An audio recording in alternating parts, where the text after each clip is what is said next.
Same 8:40 back in Los Angeles, and I haven't had much sleep. All right, so I figure I've had no sleep, couldn't sleep on the plane, so I figure I should do a live stream even before I clean up, before I take a shower, before I put all my stuff away. All right, I'm back in Los Angeles. I figured if I do a live stream when I'm incredibly sleep deprived, there's a very good chance that I'll be more honest. And also, you want to strike while the impressions are hot. So when I was taking the bus to the Sydney airport about 16 hours ago, all right, everything around me looked completely normal because I quickly became acclimatized to Sydney. So everything in Sydney, everything around me looked completely normal. While almost 3 months ago, when I landed in Sydney, I had all these observations that I was firing off on Twitter and Facebook because it was different. So too, I get back to LA and certain things just jump out at me. So the number one thing is how much less comfortable life is in Los Angeles or any big multicultural city in North America, as far as I'm aware. I'm just going to extrapolate out from my own individual experience of flying into LAX. It's just not a terribly comfortable experience. For one thing, half the population in Los Angeles doesn't speak English, right? So when half the people in your city don't speak English, it's not going to be nearly as comfortable a situation. Second, there's much more palpable sense of tension because there's apparently nothing that unites people in Los Angeles. Like, we have nothing in common, right? I have virtually nothing in common with people in Los Angeles most people in Los Angeles who don't speak English. We live in the same approximate geographic area, but what do we share? We can't really communicate. So there are just so many distinctive subcultures, and it's just so multicultural that there's just so much diversity that it just feels like we have nothing in common. Maybe that's just my sleeplessness speaking. Maybe this is just idiosyncratic to me, but that's what jumped out at me as I landed at LAX. Another thing that jumps out at me is that when you go through customs or you deal with the government in America, you frequently seem to be treated or viewed as the enemy, while in Australia, there's much more of a sense that the government is on your side. So much more tension, much less comfort, I noticed arriving back in Los Angeles, and much more fear, right? Because you don't seem to have, a whole heck of a lot in common. And so when people are really unfathomably different from you, such as you can't even speak the same language and you don't have shared cultural experiences, values, aspirations, where we're just so different from each other. Like, we just have all these various tribes in Los Angeles.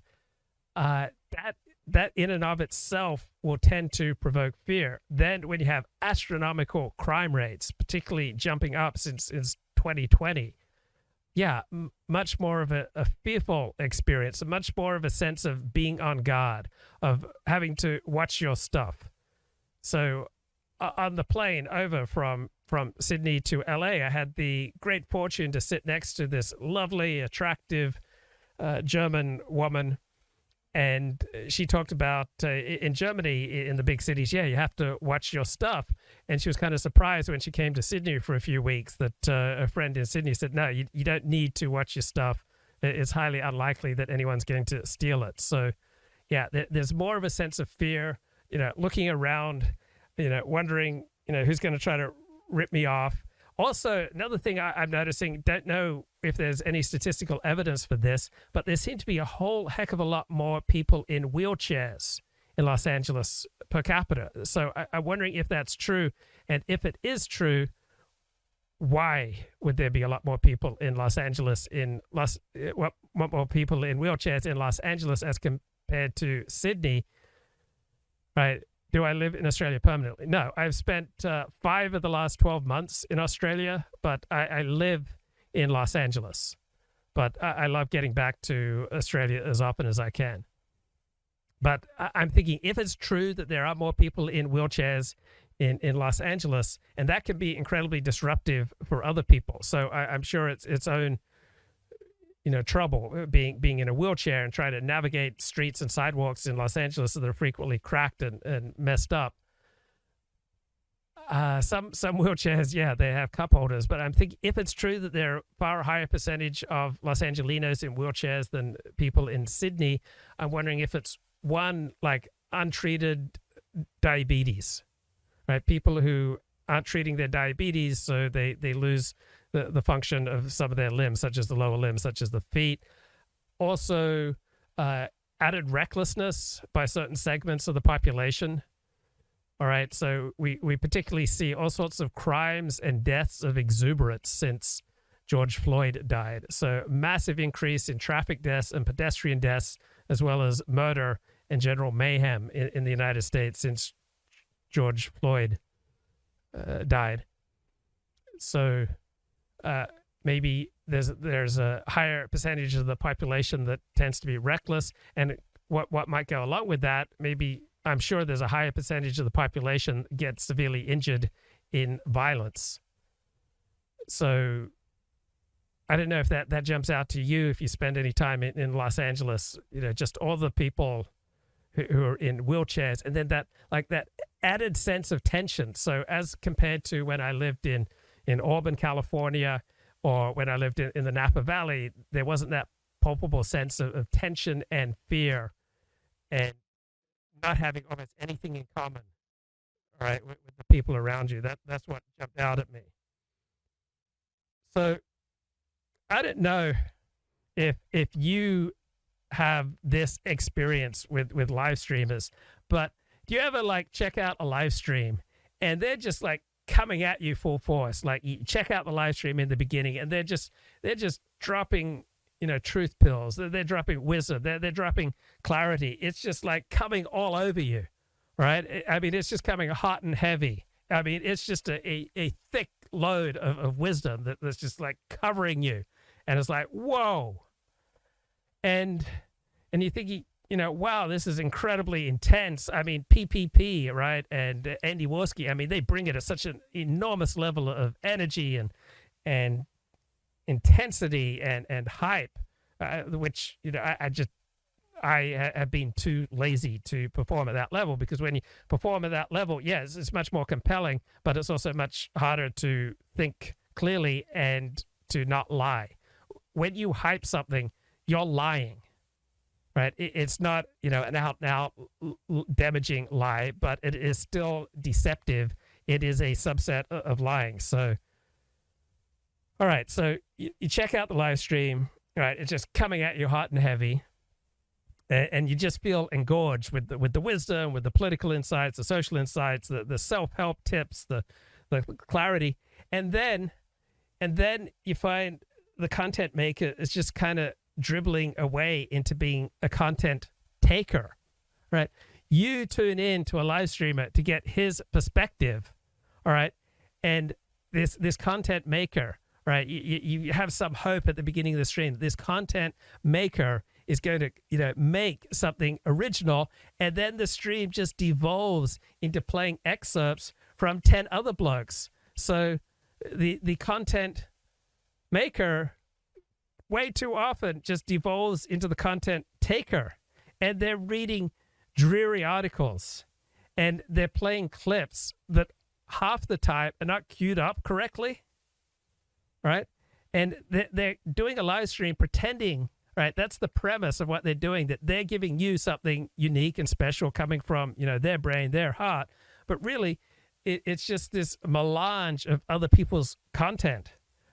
And I mean, some people don't appreciate getting face blasted on a live stream with, 10 other blokes' content, when the whole pretense is that there's some sort of special relationship going on between you and the live streamer, and they're going to bring their whole self, their heart, their body, their mind, their soul, their religious convictions, their cultural, political convictions, their emotions, it's all going to be poured into the stream.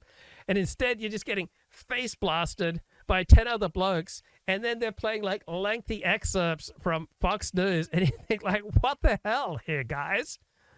Right? I tuned in to get like one distinctive opinion. Like that was the whole premise of this relationship with this live streamer. And this is not what I signed up for. I didn't sign up to be face blasted by 10 randos, all right, with clips that aren't even queued up correctly. Look, I have been able to overcome streaming interruptus because of cranberry extract. I mean, that's how I'm able to give these long, sustained streams. It's not just dribble, drip, drip, dribble, long, awkward pause, dribble, drip, drip. No, I mean, I take that cranberry extract. I'm able to stream.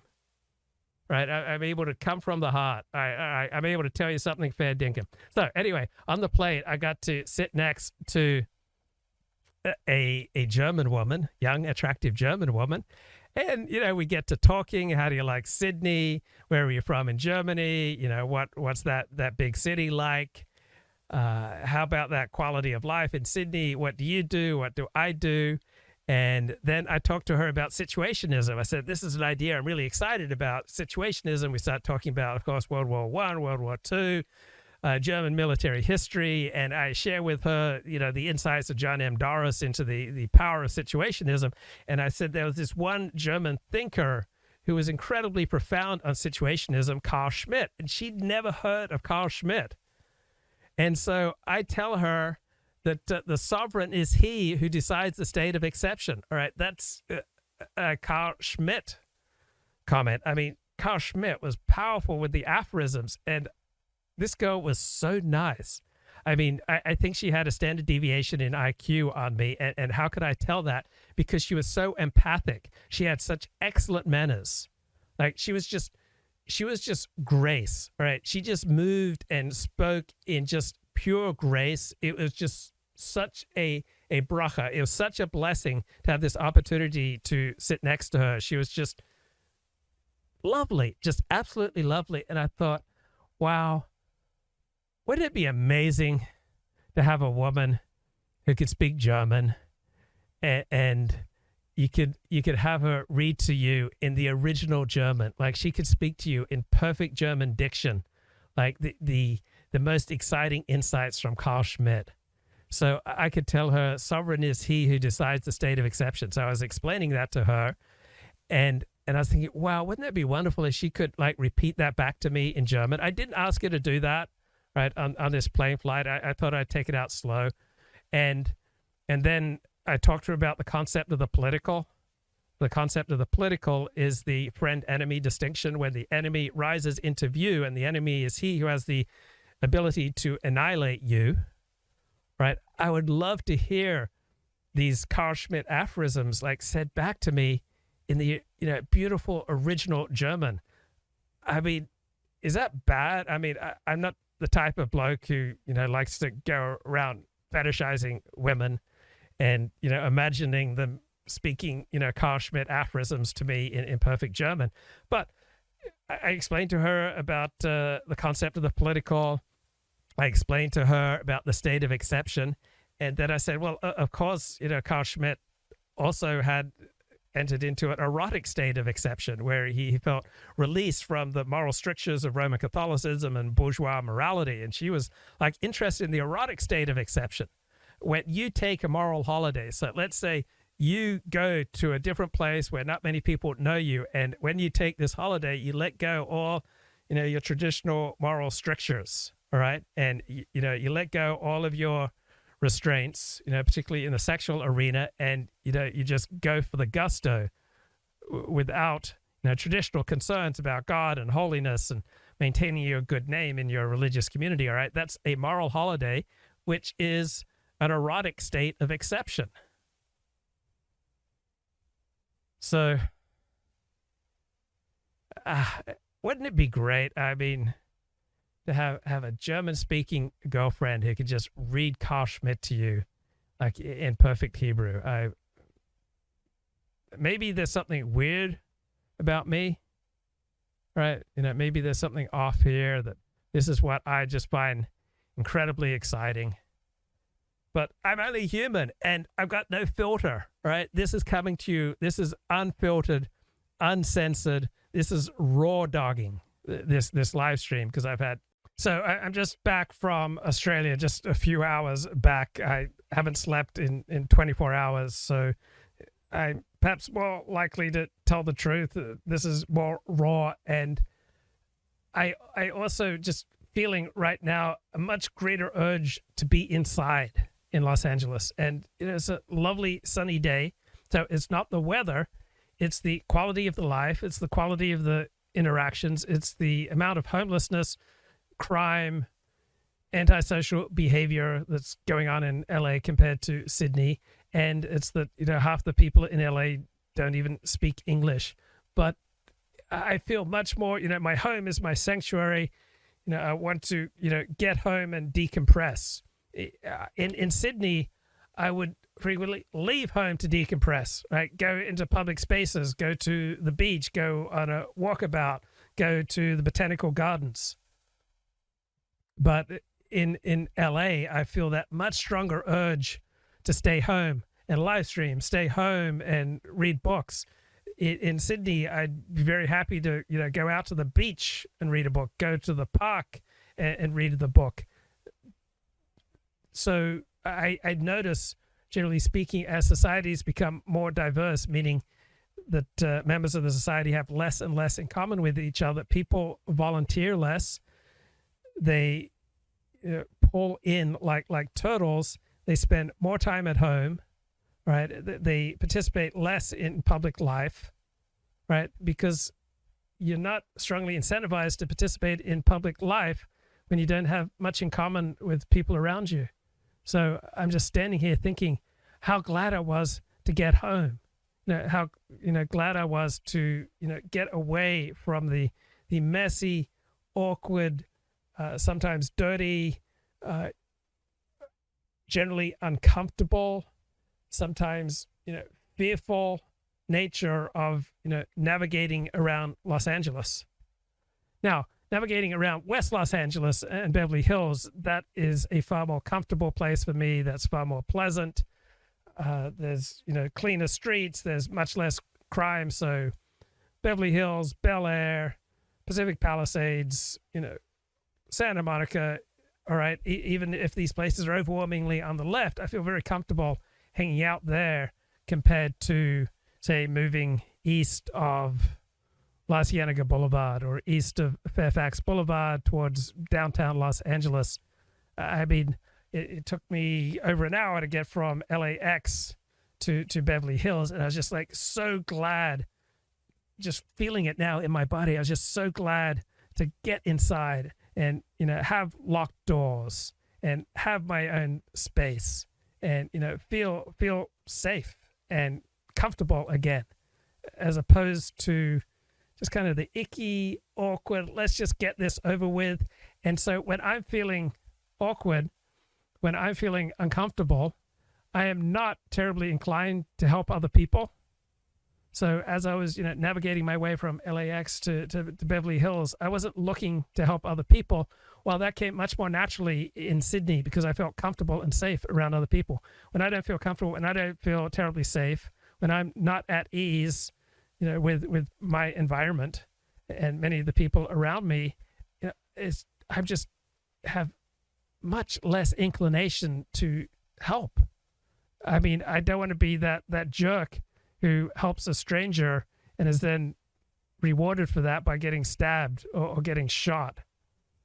So people from Australia are often naive when they come to America and they intervene in all sorts of situations where they shouldn't intervene, but in the the vastness of the big city. Now, Sydney is also a big city, but in Los Angeles, frequently it's not a good idea to help a stranger if it's going to place you in a much more vulnerable position. So I was just doing this live stream and then thinking, I am so glad to be home and to be behind locked doors right now.